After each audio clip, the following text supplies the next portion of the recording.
Менің атым Калия, әншімін. Дәл қазіргі ғаламдық індет тұсында жауапкершілік мәселесі алдыңғы қатарда. Әлеуметтік желілер жаңа коронавирус қоғамда стигматизация мен дискриминацияны тудырды деп жазады. Бұл тек вирустан зардап шеккендерге ғана емес, бәрімізге де қатысты. Стигматизация адамдарды жікке бөлуде. Бұл оларды кемсітуге жол бермеу үшін науқас екенін жасыруға, тіпті медициналық көмекке жүгінуге де жол бермейді. Сондықтан стигматизацияның болдырмау өте маңызды. Осының бәрі біздің қолымызда. Қалайша? Сөздерді мұқият таңдау керек. Жаңа коронавирус туралы айтыңыз, бірақ белгілі бір елді немесе ұлтты онымен байланыстырмаңыз. COVID-19 анықталған немесе анықталуы мүмкін адамдар, COVID-19 ауруынан кейін қайтыс болған адамдар деп айтуға болады.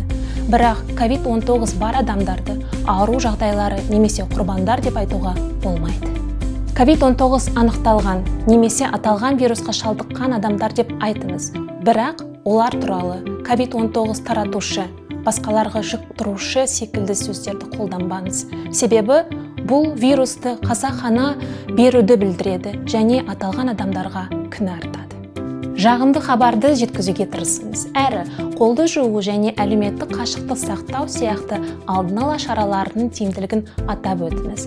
Бірақ теріс немесе қауіп төндіретін хабарламаға үңіліп, оларға назар аудармаңыз. Өздеріңіздің әлеуметтік желілеріңіз арқылы тек ресми ақпаратпен бөлісіп, бірлік таныту керек.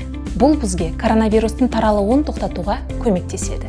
Ортақ жарқын болашақ құруда www.un75.online сауалнамадан өтіп, өз пікіріңді білдір. Біз біргеміз.